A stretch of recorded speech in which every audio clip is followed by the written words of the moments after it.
তেল গরম হয়ে গেছে, এতে 5 ফোড়ন আর শুকনো লঙ্কা দিয়ে দিলাম। চিংড়ি মাছগুলো ভেজে জল তুলে দিয়েছিলাম। তারপর আরো নিচে ধরতে হয় বাবা, কলমটাকে আরো নিচে ধরতে হয়, নিচের দিকটা।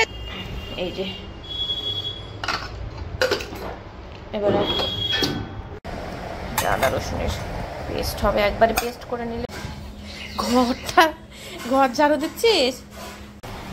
তো এই হলো আজকের লাঞ্চ আমার আর মামার তরফ থেকে। তোমাদের সকলকে জানাচ্ছি শুভ সকাল। দিনটা সবার খুব ভালো কাটুক।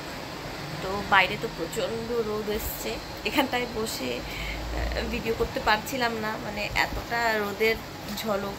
এই যে দেখো, বাইরের দিকটায় তাকানো যাচ্ছে না। তো আমি অনেক আগেই উঠে গেছি, মাম্মা মাত্র উঠলো। এবার উঠে নিয়ে মানে আমার কোলে বসবেও কিছুক্ষণ, তারপর দাঁত ব্রাশ করাবো আর সব কিছু হবে। তো এই ব্লগটি আমি আজকে এখান থেকে শুরু করছি, তোমরা দেখতে থাকো, আশা করছি ভালো লাগবে। আর হ্যাঁ, অবশ্যই কমেন্ট করে জানিও কেমন লাগছে, আর আমার ভুল ত্রুটিগুলিও জানিও, কিভাবে করলে আরও ভালো লাগবে। আর যদি ভালো লাগে তাহলে প্লিজ সাবস্ক্রাইব করে দিও, সঙ্গে থেকো। গুড মর্নিং বলো তো বাবা।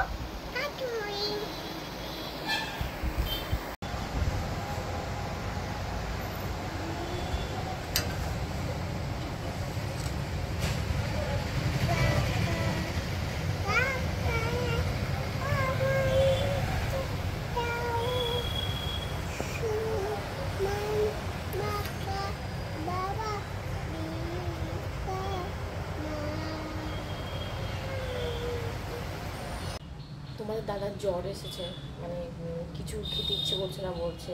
তো সকালে সেই জন্য যে ডিম সেদ্ধ আর এই লাল চাটা, এর মধ্যে গোলমরিচ, এলাচ, দারচিনি, লং সব কিছু আছে, সব কিছু দিয়ে চাটা করা, একটু গলার জন্য ভালো লাগবে। তো সর্দি জ্বরের মতন। আর ডিম সেদ্ধ এটাই দিব, দিয়ে তারপর একটু ওষুধ খেয়ে নেবে তাহলে। জয় মা তারা।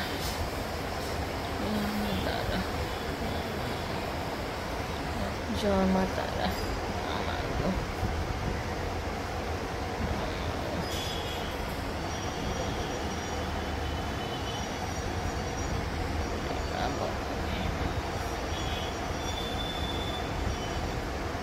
এই যেন পুরোটা খেতে হবে কিন্তু, ঠিক আছে?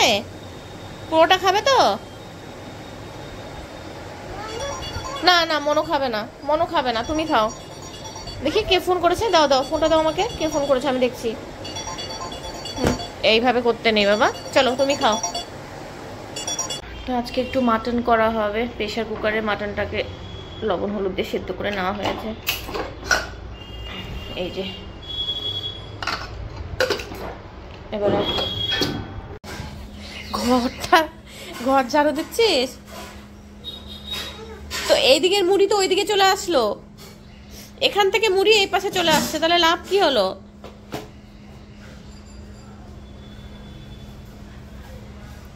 ঝাড়ু দেওয়া হয়ে গেছে? আচ্ছা, আরো বাকি আছে ঝাড়ু দিতে।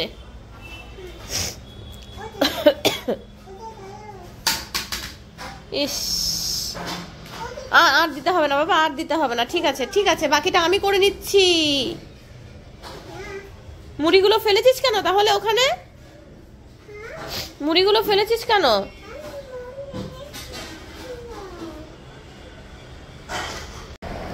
আদা রসুনের পেস্ট হবে, একবারে পেস্ট করে নিলে হয়ে গেল, ব্যাস। কাঁচা লঙ্কা তো ভুলেই গেলাম। আরে খোল বাবা, কাঁচা লঙ্কার ঝালটা বেশ খেতে ভালোই লাগে।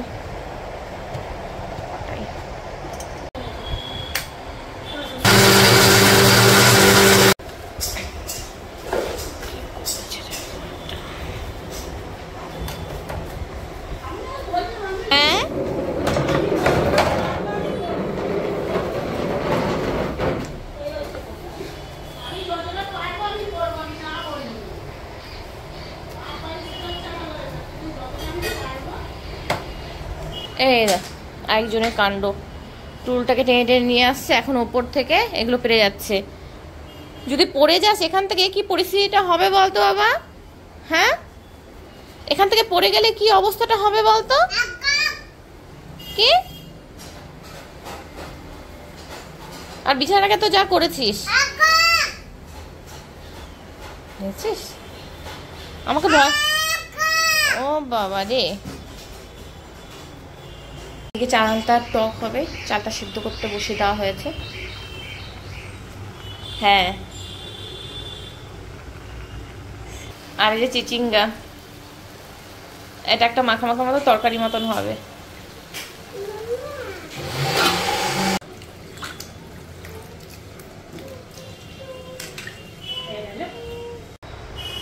আরো নিচে ধরতে হয় বাবা, কলমটাকে আরো নিচে ধরতে হয়, নিচের দিকটায় ধরো, আরো নিচের দিকটায় ধরো, এখানটায় ধরতে হয়, এখানটায় নিচের দিকে ধরো। হ্যাঁ নিচের দিকে ধরো, এই তো বাহ, খুব সুন্দর। কি লিখছো তুমি? কি লিখছো? এটা কি? এটা কাইট। কাইট এরকম হয়? আচ্ছা, কাইট যদি এরকম হয় তাহলে তো হয়ে গেছে কাজ। এটা আবার কি? এটা কি? এটা কাইট? এরকম কাইট দেখেছো কখনো? ও বাবা, কাইটের থেকে এতগুলো লেজ বেরোচ্ছে কেন আবার? কাইটের চালটা দিয়ে চিংড়ি মাছের টক হবে, ওই জন্য খেতেও করে যাচ্ছি। না এখানে হবে না, টেবিলে, একটা শক্ত জায়গায় করতে হবে।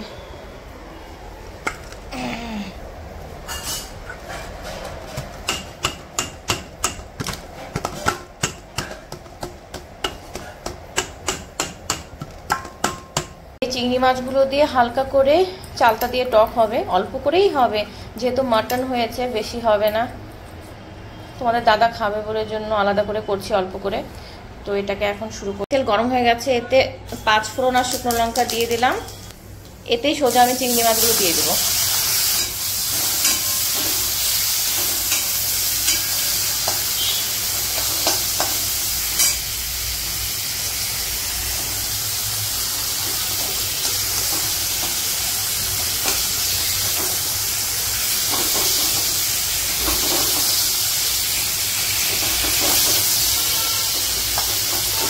একটু খুন্তিটা দিয়ে মাঝখানে একটু ভেঙে নেব, ভেঙে নিলে ভাজাটা ভালো হয় আর লবণ হলুদ ভালোভাবে ফুটবে।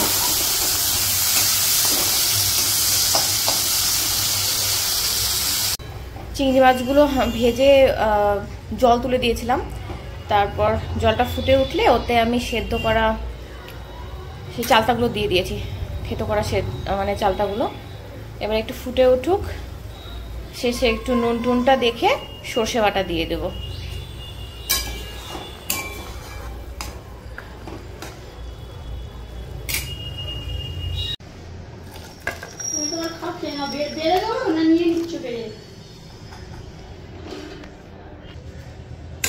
না ওকে খাইয়ে দিয়ে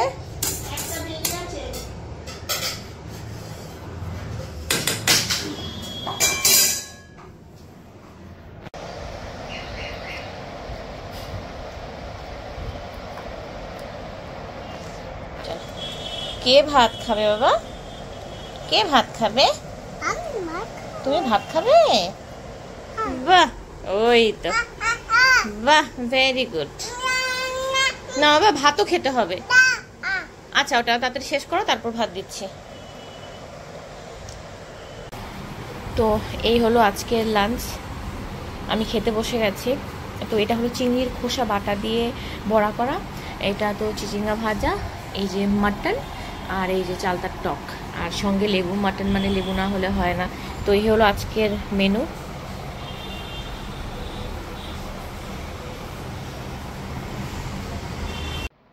খেতে বসেছিলাম, তবে ওই যে নাকে মুখে খেয়ে উঠেছি। আসলে যাদেরই ছোট বেবি আছে এরকম সবাই জানে, সব মায়েদেরই একই অবস্থা। মানে মায়েরা যখন খেতে বসে তখনই বাচ্চাদের কান্নাকাটি, বিভিন্ন বায়না শুরু। তো আমার মেয়েও ঘুমের জন্য প্রচণ্ড কান্না করছিল, কোনো রকমে খেয়ে এসে ওকে ঘুম পাড়িয়েছি, আর আমিও এখন একটু রেস্ট নেব। তো আজকের মতন এই ব্লগটি আমি এখানেই শেষ করছি। তোমরা সবাই ভালো থেকো, সুস্থ থেকো, আর কমেন্ট করে জানিও কেমন লেগেছে। ভালো লাগলে একটি লাইক দিয়ে দিও, আর হ্যাঁ প্লিজ আমার চ্যানেলটি সাবস্ক্রাইব করে তোমরা আমার পাশে থেকো। তো সবাই ভালো থেকো।